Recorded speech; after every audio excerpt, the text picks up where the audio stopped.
Ги започнуваме регионалните вести. Заврши зимскиот распуст, учениците се вратија на настава. Од секторот за јавни дејности при општина Тетово велат дека второто полугодие започна без проблеми.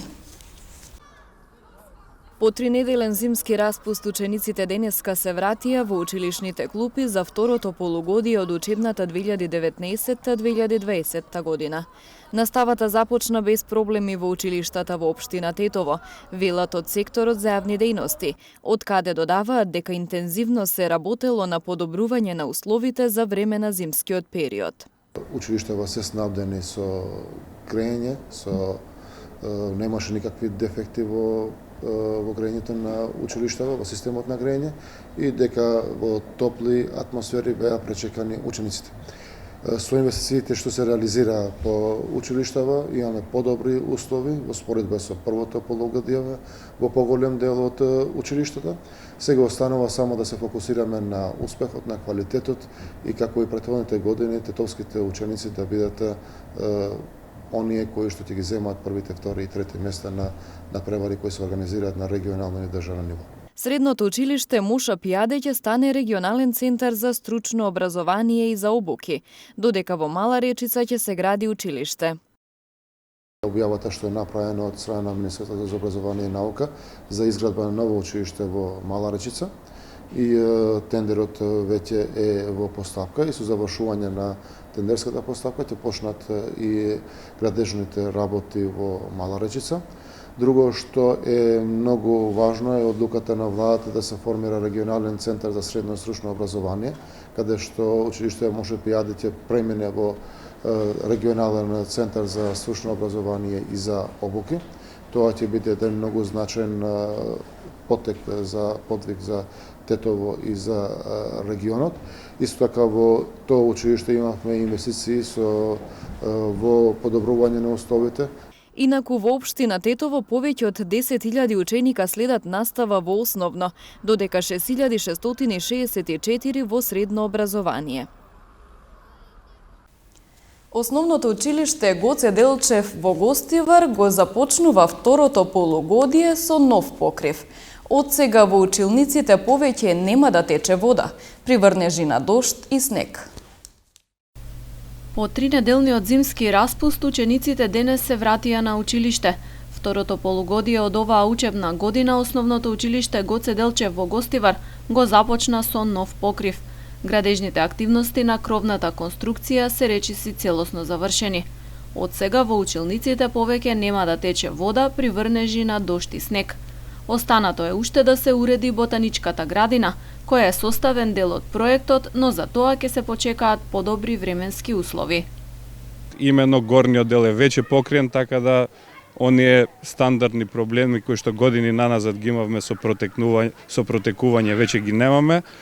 Во делот на оваа површина тука каде што седиме, значи во пролет се очекува да се доврши со засадување на она зеленило кое што беше предвидено од таа кровна градина и со тоа мислам дека значајно би се подобрили условите во основното училиште Гоце Делчев Гостивар.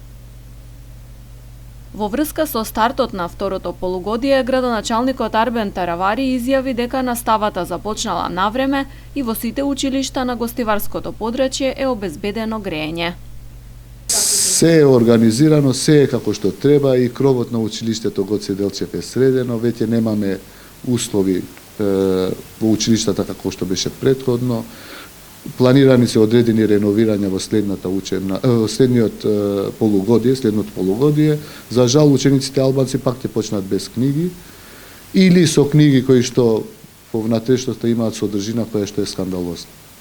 Инаку новиот кров на училиштето Гоце Делчев е проект на општина Гостивар и UNDP со вкупна вредност од околу 300.000 евра.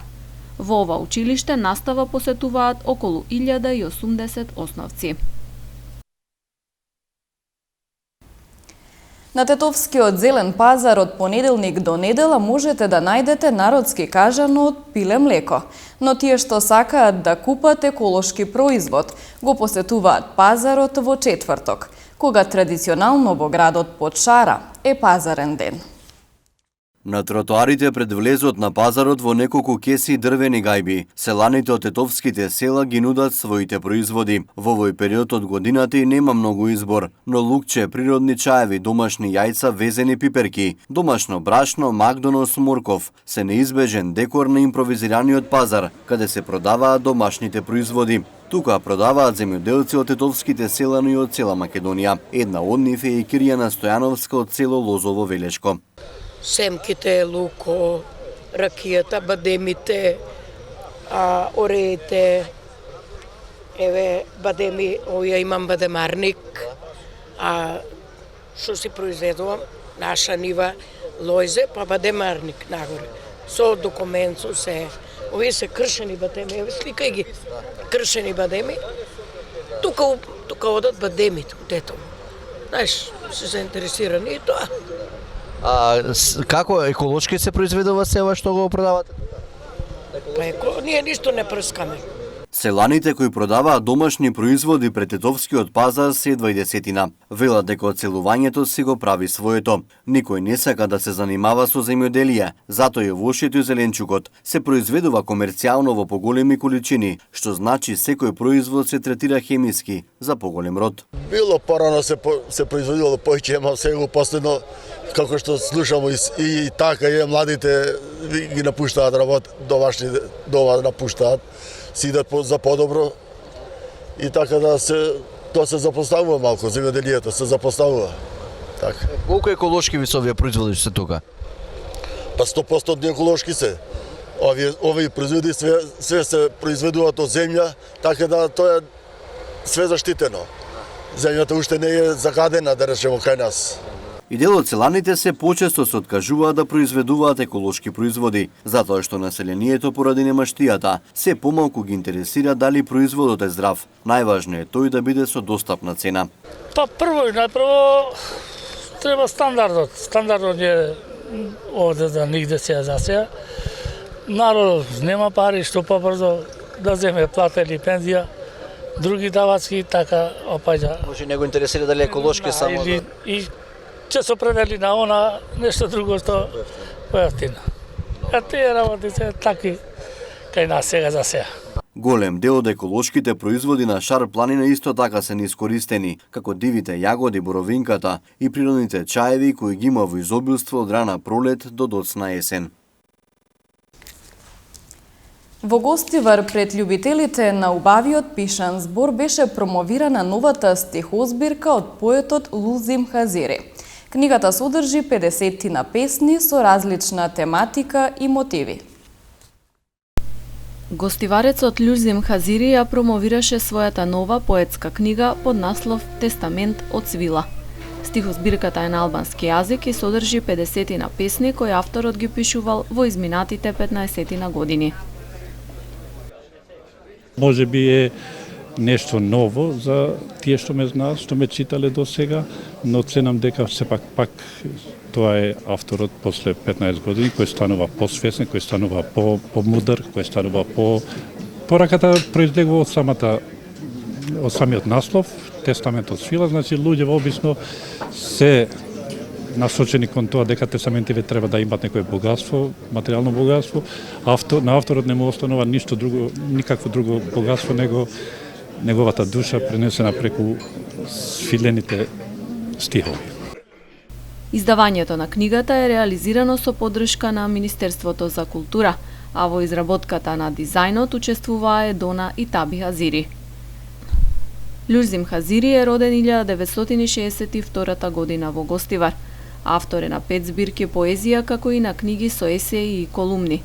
Неговата поезија е преведувана на англиски, француски, романски, хрватски и на македонски јазик.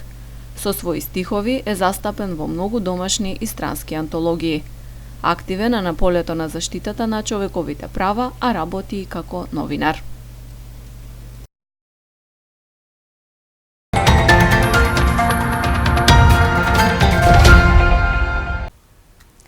Фудбалскиот клуб Шкендија официјално потврди дека Стенио Маркос Жуниор повеќе не е фудбалер на тетовскиот прволигаш. Бразилскиот фудбалер заврска жуниор и фудбалскиот клуб Шкендија официјално потврдија дека спогодбено ја раскина соработката. Бразилецот во Тетово пристигна пред 5 години од Битолски Пелистер и беше дел од најголемите успеси на тетовскиот прволигаш во неговата историја. Следен клуб на жуниор ќе му биде летонскиот прволигаш Рига. Дојде моментот кога одлучив дека ми е потребна промена.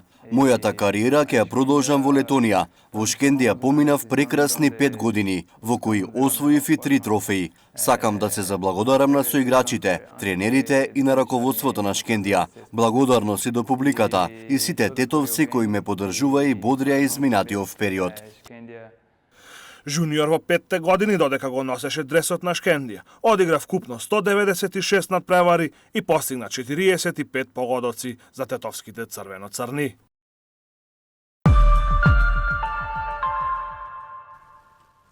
Во Германија месецот се протегаше подолго од пензијата и не сакавме да станеме товар за нашите деца. Вели 78 годишниот Валдемар додавајки.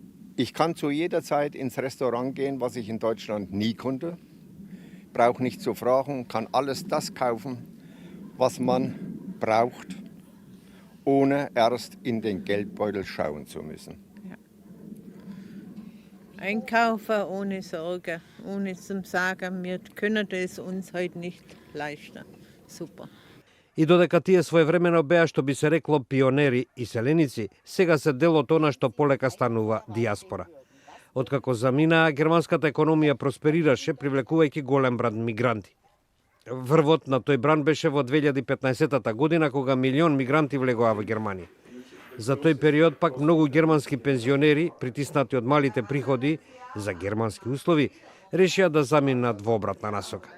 Иако е скромен во апсолутни бројки, трендот е јасен. Во 2002 година 107 германци ги добиваат државните пензии во Бугарија. До 2018 година тој број беше 652. Многумина како Валдемар и Хилдегард имаат намера од економски причини да емигрираат со оглед на тоа што расте бројот пензионери кои живеат под границата на сиромаштијата. Ja, also ich komme hier wesentlich besser zurecht als in Deutschland. Klar, in Deutschland könnte ich gar nicht so leben.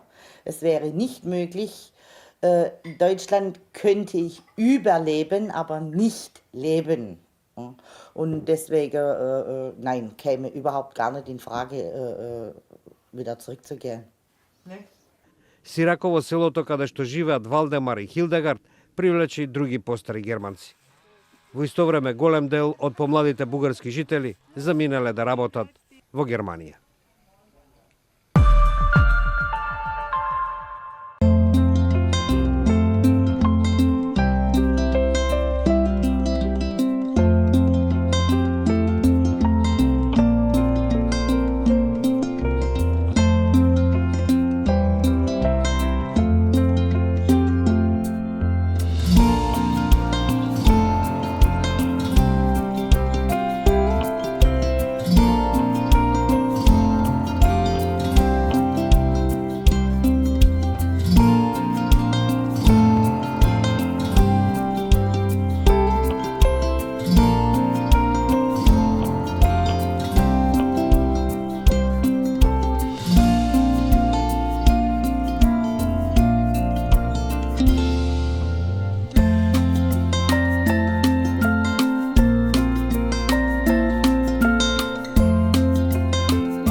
Овде е крајот на регионалните вести. Ви благодарам на вниманието. Пријатно!